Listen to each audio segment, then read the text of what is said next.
Au pied du musée du Louvre se trouve un lieu magique et secret, au carrefour de l'art et de la science. Le laboratoire de recherche des musées nationaux. Là, dans ce temple de la science, des chercheurs se livrent à de véritables enquêtes sur ce qu'ont produit les civilisations.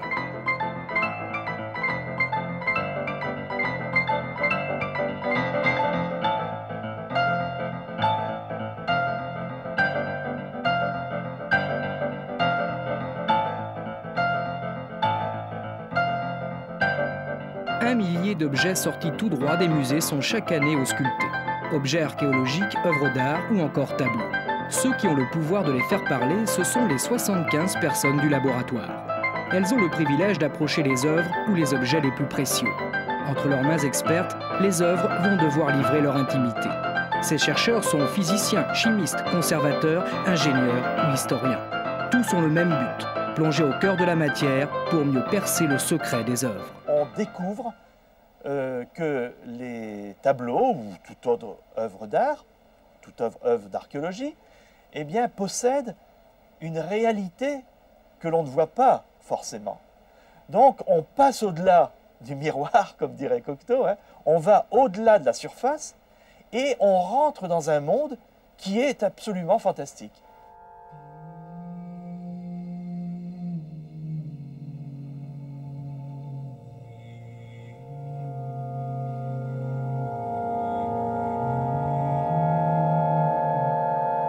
Il ne faut pas exagérer sur le spectaculaire de ces recherches, mais elles sont importantes, elles montrent comment l'artiste a travaillé, quels sont les matériaux qu'il a utilisés, et à partir de là, eh bien, d'abord on est beaucoup plus proche de l'artiste au moment où il a créé ses œuvres, hein, ou cet artisan, et on rentre vraiment dans une aventure, une sorte d'exploration de tout ce monde des musées, des œuvres des musées.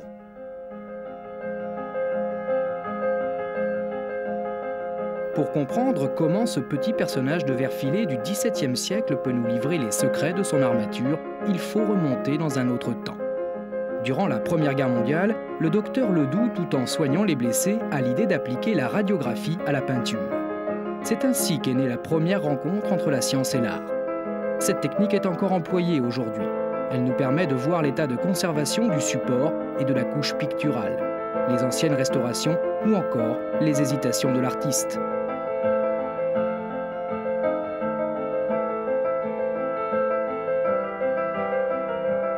La radio révèle ici deux personnages en haut à droite du tableau. Le personnage de droite n'apparaît pas dans l'œuvre finale.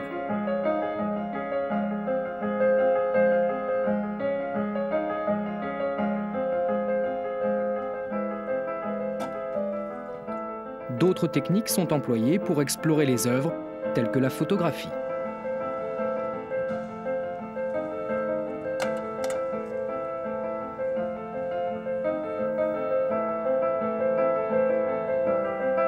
Tout tableau qui est adressé au laboratoire par un musée fait l'objet d'un dossier photographique qui est composé de prises de vue sous différents rayonnements pour constituer en bout de parcours un ensemble d'informations suffisant pour étoffer la connaissance qu'on peut avoir sur l'œuvre qui nous est adressée.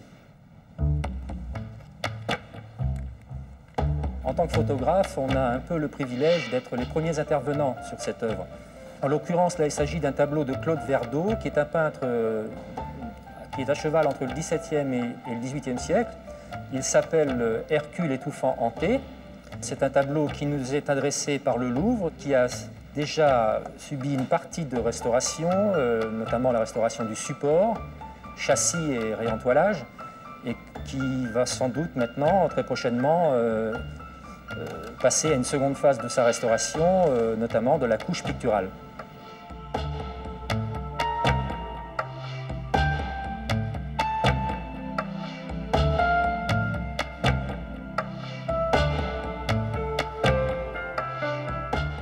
Oui, on s'étonnait un petit peu parce que vous voyez, sur la crête des craquelures, bon, la crête n'est pas vraiment fissurée. Hein, absolument, absolument. Ce ne sont pas vraiment des craquelures prématurées, comme on voit souvent, surtout au XIXe siècle, un petit peu moins à cette période du XVIIIe. Mais c'est donc des craquelures qui ont différentes origines, qu'il faudra justement approfondir ultérieurement. Et il y a aussi vraisemblablement un problème dû à des difficultés de séchage dans les zones foncées, ce qui est assez fréquent, les zones claires étant moins concernées par ce phénomène. Alors, la lumière rasante, effectivement, donne des informations à la fois sur le support, la couche picturale et aussi, dans certains cas, sur la technique du peintre. La lumière rasante met en évidence aussi la façon dont le peintre a brossé, si vous voulez, son sujet. On voit là un profil de coups de pinceau par endroit. Une base de données et des milliers de dossiers conservent précieusement la mémoire de plus de 50 000 peintures et objets étudiés à ce jour.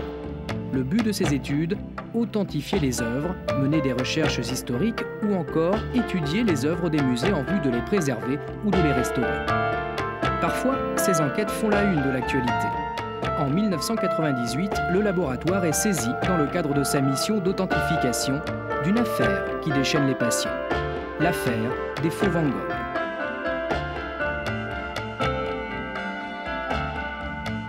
Dans la presse, un certain nombre d'historiens de l'art qui nous disent que les Van Gogh de la collection Gachet seraient des faux. Alors, grosse émotion, comment peut-on prouver une affirmation aussi forte que celle-là?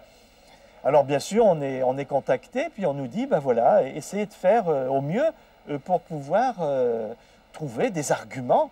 Alors, tout le contexte de Van Gogh, ces tableaux qui coûtent si cher, c'est chaque fois des coups de passion pour tel et tel tableau. Vous voyez qu'on était en domaine très émotionnel. Eh bien, on a essayé de dépassionner. On s'est dit, voilà, on va choisir une vingtaine de critères. Le support, quel est-il? La toile, comment se définit-elle? La retouche, quels sont les pigments utilisés par Van Gogh? Et quand on a fait le bilan, quand on a fait le tableau avec les différents critères et les renseignements, bien sûr, qu'on obtenait, et qu'on a rassemblé tout cela, eh bien, on s'est aperçu que la collection Gachet était tout à fait, les Van Gogh de la collection Gachet étaient tout à fait homogènes.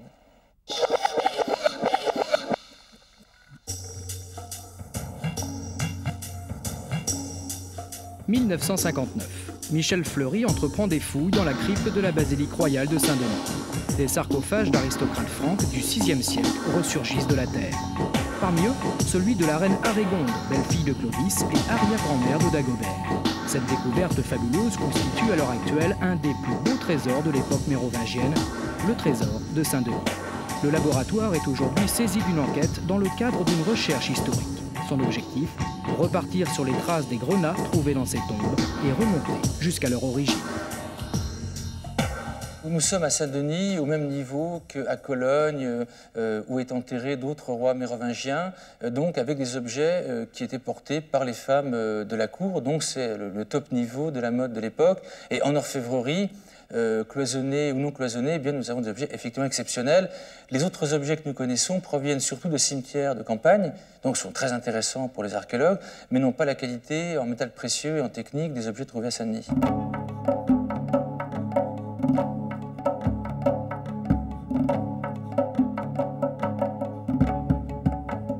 L'archéologie, c'est de l'histoire. Donc, si vous voulez, en faisant de l'archéologie, on essaie de retrouver donc l'histoire des générations anciennes. Dans ce cas précis, c'est à la fois la technologie, mais c'est le grand commerce international, c'est également une expression artistique. Et nous avons poursuivi ces études, puisque les collections de Saint-Denis sont au musée d'Antiquité nationale, par l'étude des grenats. Alors, pourquoi les grenats? Parce que c'est un sujet très à la mode, mais surtout parce que ces pierres précieuses peuvent venir de très loin. On présume que beaucoup d'entre elles viennent du Sri Lanka ou du sud de l'Inde, mais d'autres chercheurs prétendent qu'elles viennent de Bohême ou d'Autriche. Et donc, nous avons choisi d'organiser un programme avec le laboratoire et l'accélérateur de particules Aglaé sur ce thème spécifique des grenats.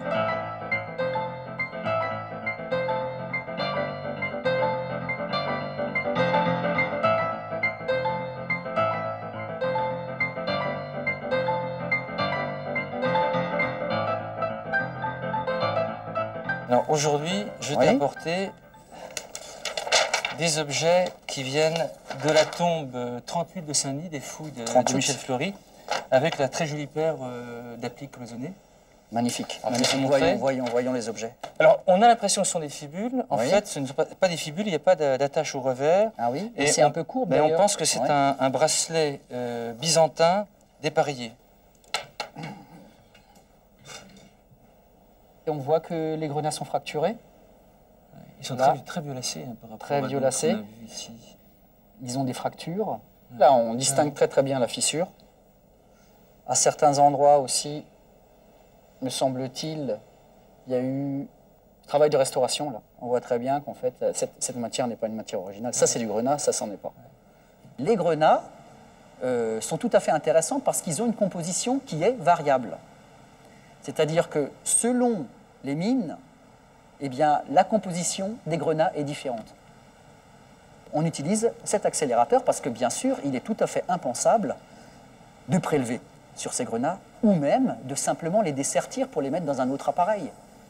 Pas question de toucher à l'intégrité de l'objet. Et là, l'accélérateur est absolument l'outil parfait pour faire ce genre de choses. Les grenats du trésor de Saint-Denis ont rendez-vous aujourd'hui avec Aglaé, qui va essayer de leur rendre la mémoire. Aglaé mesure 25 mètres de long, pèse 10 tonnes et a une tension de 2 millions de volts. Sa spécialité, accélérer les particules jusqu'à 19 000 km/s. Unique accélérateur au monde dans un musée, l'accélérateur Grand Louvre d'analyse élémentaire livre alors le secret de la composition chimique des objets. Le grenat est donc actuellement sous le faisceau, c'est-à-dire que le faisceau tombe sur le grenat. Et qu'est-ce qui se passe à ce moment-là? Il y a émission d'un signal par le grenat. Ce signal, c'est des rayons X. Ils sont captés par ces deux détecteurs qui sont là. Et c'est ce signal qui est une empreinte digitale de la composition. Chaque grenat va émettre un signal caractéristique. Et ce qu'on espère, c'est que dans la signature, il y a quelque part l'information de la provenance. Alors on va procéder à l'analyse.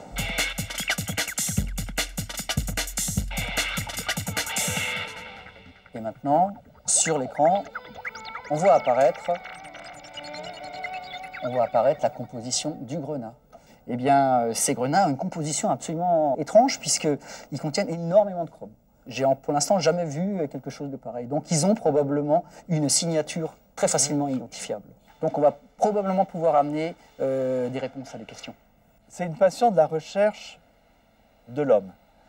Parce que ces objets des musées sont à la fois des objets d'art, mais aussi beaucoup d'objets archéologiques. Donc, ils ne sont pas forcément beaux. Mais le fait qu'ils aient été fabriqués, le fait qu'il y ait derrière une fonction, le fait qu'il y ait derrière tout un comportement, et le fait que par l'étude des matériaux, mais aussi des traces, traces fonctionnelles, ou accidents, ou réparations, etc., le fait qu'on arrive comme ça à être plus proche, au fond, de tous ces hommes, qu'ils soient les peintres géniaux de la Renaissance, qu'ils soient ces potiers de la préhistoire, que ce soit les tailleurs d'obsidienne du Pérou, etc., on y porte un intérêt. Voyez? Donc, c'est vrai qu'il faut être sensible au côté esthétique, mais pas seulement. Il faut être sensible au mystère de cette production.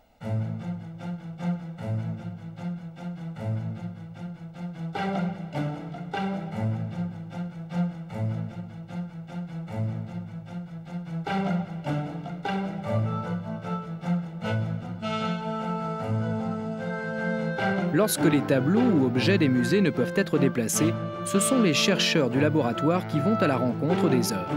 Patrick Lechanu, aujourd'hui au Louvre, remonte le temps grâce à son unité mobile de réflectographie infrarouge. Son sujet d'étude, la peinture française du XVe et du XVIe siècle. Par l'exploration de ses couches sous-jacentes, le retable du Parlement va enfin pouvoir lui raconter son histoire.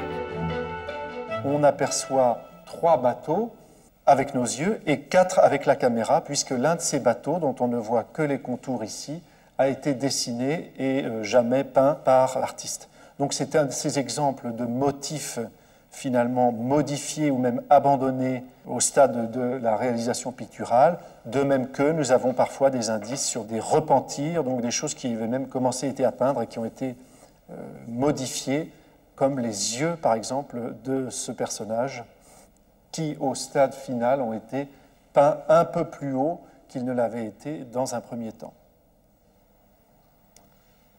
Avec ces 4 yeux, c'est assez impressionnant de trouver des choses qu'on ne voit plus à l'œil nu. Ce qui compte, c'est de comprendre et d'interpréter ces choses, ces informations. Et c'est ça qui est difficile, finalement. C'est, encore une fois, tout un travail comparatif, tout un travail d'analyse et de mise en place d'une sorte de scénario de la création qui soit un peu plausible, finalement. Et je crois que c'est la meilleure chose qu'on puisse offrir aussi aux visiteurs du musée, c'est de leur expliquer clairement, concrètement, comment les tableaux ont été faits. On a une petite idée de la technique du dessin. Il est très probable qu'ici, il s'agisse d'un dessin réalisé avec une substance fluide, donc encre ou même pigment, peut-être un dessin réalisé au pinceau, et puis un dessin, comme on peut le voir ici sur le haut du manteau de Saint Jean-Baptiste, extrêmement dense, parfois des réseaux de hachures croisées, qui nous montrent le travail tout à fait appliqué sur le tableau lui-même, et qui sont aussi, me semble-t-il, un indice du fait que les artistes originaires du Nord, comme c'est probablement le cas du peintre qui a réalisé ce tableau, dessinent relativement peu sur papier avant de se mettre à travailler leur tableau. Il y a cette façon, effectivement, d'une part non pas de violer le tableau, mais disons effectivement de pénétrer et en même temps de remonter un petit peu dans le temps, d'une certaine manière, de retrouver une étape qu'on aurait pu croire perdue à jamais dans l'élaboration des peintures.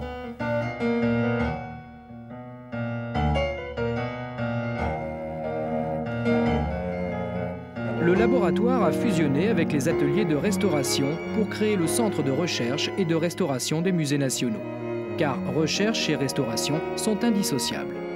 Pour combattre le temps, les chercheurs se transforment en véritables médecins de l'art.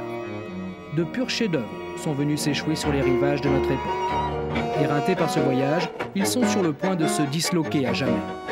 Comme le médecin qui ausculte le corps humain, le chercheur fait le bilan de santé de l'œuvre d'art et en établit le diagnostic. Il oriente ainsi par le résultat de ses recherches les travaux du restaurateur dont la tâche est de soigner. L'œuvre d'art est alors prête à remonter le temps dans les ateliers de restauration des petites écuries de Versailles.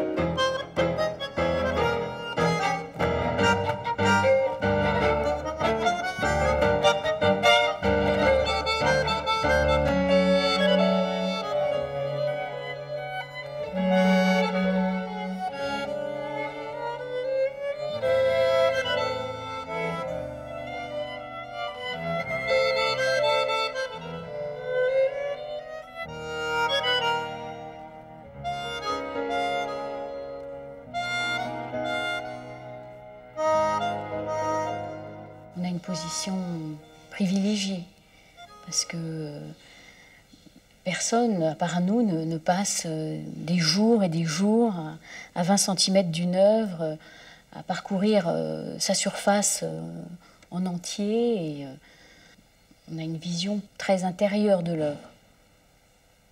Quelquefois, les gens passent et puis ils trouvent que bon, bah, tu es en train de restaurer quelque chose qui est franchement pas génial et les gens font des blagues dessus. Et c'est marrant parce que celui qui est en train de restaurer finit toujours par y trouver un intérêt quand même. Finit toujours par le trouver pas si mal que ça et à la fin être quand même satisfait du travail qu'il a fait dessus. Donc on se les approprie en fait. Ça devient un peu... pas nos enfants, c'est bête de dire ça, mais on les défend auprès des conservateurs qui vont passer et qui vont dire, oh, on va dire, mais non, quand même, c'est pas si mal.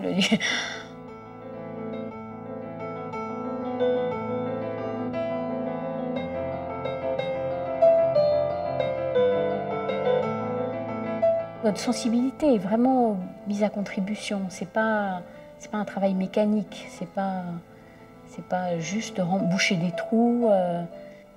On essaye de se mettre le plus possible dans l'esprit de la peinture, mais en même temps, je pense qu'il serait un peu illusoire de prétendre qu'on n'a aucun affect, qu'on n'est pas dans notre temps, dans notre époque. Nina, là où est-ce qu'on est dans le manteau bleu? Alors j'ai repris, comme vous l'avez demandé, j'ai repris ce qui était encore trop clair, ce qui était trop vibrant pour remettre en valeur un peu les plis. Montrer un petit peu où est-ce que vous avez repris. J'ai repris en particulier la manche, et puis cette zone-là qui était très claire. Donc c'est vrai qu'au départ, le manteau était bleu, le tapis était vert. Bon, le contraste a un peu disparu, mais on le voit quand même. La restauration au 19e, elle n'était pas du tout faite dans le même esprit.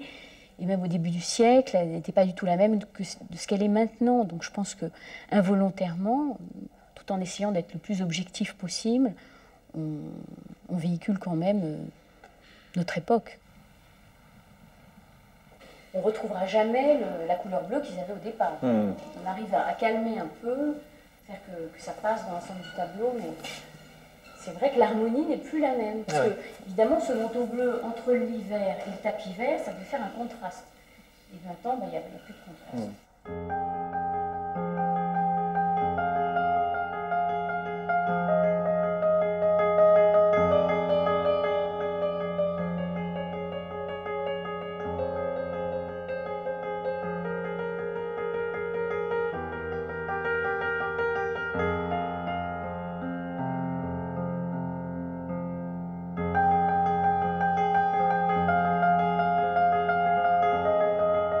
Un important travail de restauration a été entrepris en 1999 sur une des plus belles peintures du château de Versailles, dans le salon d'Hercule. Ce salon reliait les appartements du roi à la chapelle où il se rendait tous les jours.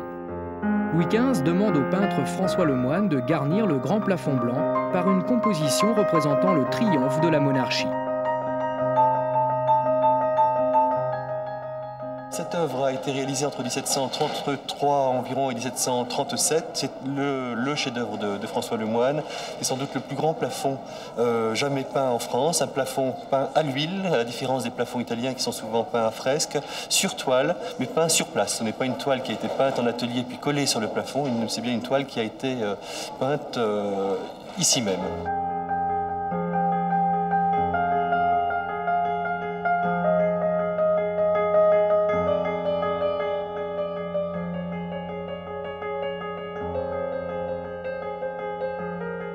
Cet échafaudage, cet univers qui s'est créé est assez mythique, je dois dire, parce que c'est un échafaudage qui couvre toute la surface du plafond. Donc quand on arrive ici, on est vraiment dans un domaine assez calme, avec une œuvre majestueuse qui nous entoure de partout. Je ne sais pas si on peut dire qu'on ressent une intimité avec l'œuvre, mais on ressent un calme, quelque chose en fait qui nous approche de l'œuvre. Il y a une sensation très particulière quand on est sur l'échafaudage.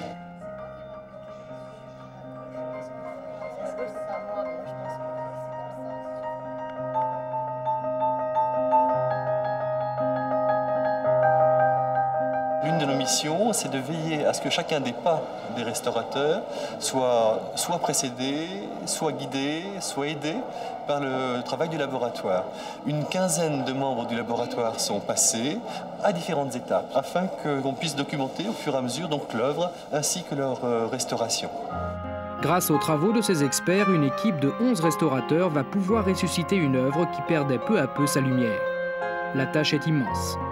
2 ans de travaux sont nécessaires pour redonner vie aux 148 personnages du plafond.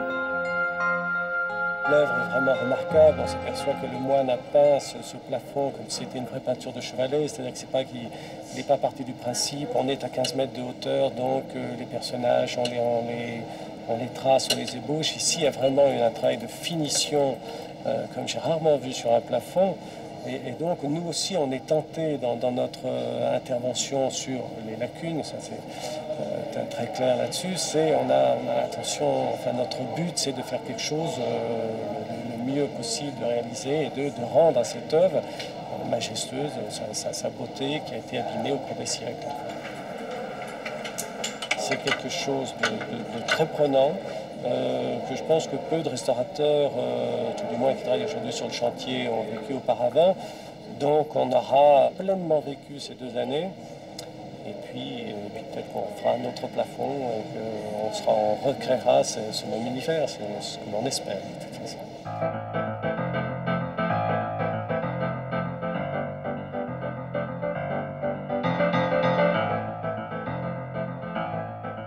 André Malraux a cette magnifique phrase, l'analyse scientifique, c'est un petit chemin qui se trouve entre la voie royale de l'histoire et la poésie. Et il ajoute ce chemin est de notre temps. Eh bien, on peut dire que de nos jours, et Malraux disait ça en 1964, on peut dire que de nos jours, Malraux, l'intuition de Malraux s'est révélée tout à fait exacte, et on peut dire que ce chemin reste modeste, mais il nous mène vers une vision toute différente de tout ce qui se trouve dans les musées.